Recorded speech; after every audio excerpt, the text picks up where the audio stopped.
Oke, kita bakal bedah sesuatu yang fundamental banget nih. Jadi, di tahun 2005, Indonesia itu bikin sebuah landasan hukum yang bisa dibilang mengubah total profesi guru. Ini bukan sekedar aturan biasa ya, tapi sebuah cetak biru yang ambisius banget yang dirancang untuk mendefinisikan ulang apa sih artinya jadi seorang pendidik profesional di negara kita.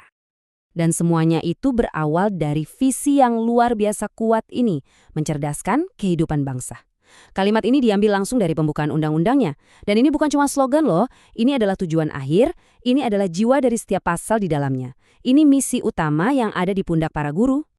Nah, pertanyaannya gimana cara mewujudkan visi sebesar itu? Disinilah pemerintah ambil langkah yang sangat konkret.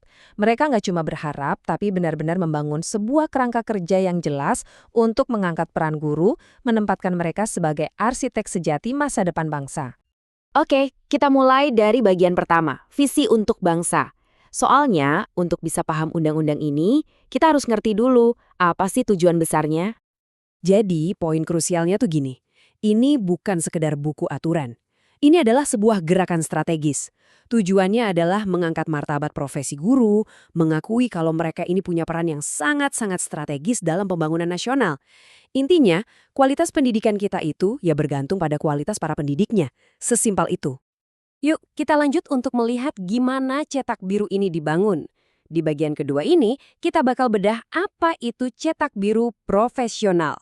Jadi, apa sih sebenarnya yang dimaksud dengan profesional menurut hukum ini? Nah, ini yang menarik banget. Definisinya itu detail sekali. Menurut pasal 1, seorang guru itu bukan cuma ngajar. Coba perhatikan deh betapa luasnya cakupan tugas mereka. Ada mendidik, mengajar, membimbing, sampai mengevaluasi. Ini bukan lagi soal transfer ilmu, tapi soal membentuk manusia seutuhnya. Lalu, kata kuncinya adalah profesional. Undang-undang ini secara tegas mendefinisikan artinya. Menjadi guru itu bukan lagi sekedar pengabdian atau pekerjaan sampingan, tapi sebuah profesi formal. Profesi yang menuntut keahlian, standar mutu yang tinggi, dan jalur pendidikan yang spesifik. Ini sebuah pergeseran paradigma yang fundamental banget. Dan undang-undang ini ngasih peta jalan yang super jelas. Ada 3 langkah yang harus dilewati seorang guru untuk diakui secara resmi sebagai tenaga profesional. Seperti yang ada di pasal 8 dan 9, semuanya dimulai dari kualifikasi akademik, minimal sarjana. Terus harus menguasai kompetensi, dan puncaknya adalah punya sertifikat pendidik. Jelas banget kan alurnya? Jadi, kompetensi apa aja sih yang dibutuhkan? Nah, pasal 10 merincinya jadi 4 pilar. Nggak cukup cuma pinter di bidangnya atau profesional. Seorang guru juga harus jago pedagogik alias seni mengajarnya. Terus harus punya kepribadian yang baik dan mampu berinteraksi secara efektif atau sosial. Keempatnya ini satu paket utuh, nggak bisa dipisah-pisah. Tentu, dengan standar yang setinggi ini, pertanyaannya adalah apa yang negara berikan sebagai imbalannya? Nah, kita masuk ke bagian ketiga, hak seorang guru. Salah satu imbalan yang paling signifikan adalah tunjangan profesi. Di pasal 16 itu disebutin secara spesifik, kalau guru yang sudah bersertifikat berhak dapat tunjangan profesi yang besarnya setara dengan 1 kali gaji pokok mereka. Ini bentuk pengakuan finansial yang sangat nyata atas profesionalisme mereka.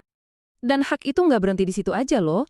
Pasal 14 ngejabarin serangkaian hak lain yang benar-benar memberdayakan guru. Mulai dari jaminan penghasilan yang layak, perlindungan hukum, sampai kesempatan untuk terus berkembang. Ini semua dirancang biar guru bisa fokus menjalankan tugasnya dengan baik dan juga sejahtera. Undang-undang ini juga sangat perhatian soal pemerataan pendidikan. Makanya ada konsep yang namanya daerah khusus. Menurut pasal 1, ini adalah area-area yang punya tantangan geografis atau sosial yang unik yang seringkali sulit banget dapat guru berkualitas. Nah, untuk menjawab tantangan di daerah khusus tadi, undang-undang ini ngasih insentif spesial. Pasal 18 dan 29 menjamin adanya tunjangan khusus, rumah dinas, bahkan kenaikan pangkat otomatis. Tujuannya jelas banget, untuk memastikan gak ada anak Indonesia yang tertinggal cuma karena lokasi geografis mereka. Oke, sekarang kita lihat sisi sebaliknya. Dengan semua hak dan pengakuan tadi, tentu ada tanggung jawab yang harus dipenuhi. Selamat datang di bagian keempat, janji seorang guru. Slide ini sebenarnya merangkum inti dari kontrak profesional dalam undang-undang ini. Jadi di satu sisi ada pemberdayaan lewat status dan hak-hak tadi. Tapi di sisi lain, ada akuntabilitas yang dituntut lewat standar yang tinggi dan etika profesi. Ini kayak dua sisi dari satu mata uang yang sama. Pasal 20 menjabarkan dengan sangat jelas apa saja kewajiban itu. Seorang guru profesional wajib merencanakan pembelajaran yang berkualitas, wajib terus belajar dan mengembangkan diri, harus adil ke semua siswa, dan juga harus jadi teladan dalam menjunjung tinggi hukum dan persatuan bangsa. Inilah janji mereka. Tentu saja, para guru ini nggak dibiarkan sendirian dalam menjalankan semua ini. Mari kita lihat bagian terakhir, sistem pendukung yang juga ikut dibangun oleh undang-undang ini. Poin penting di sini adalah adanya tanggung jawab bersama. Jadi, undang-undang ini menciptakan sebuah ekosistem di mana pemerintah dan juga organisasi profesi itu harus kerjasama untuk menjaga kualitas dan martabat profesi guru. Nah, pasal 41 dan 42 memberikan peran yang sangat vital kepada organisasi profesi. Mereka bukan cuma wadah kumpul-kumpul, tapi juga punya wewenang untuk menetapkan kode etik, ngasih bantuan hukum, dan jadi motor penggerak pengembangan profesi.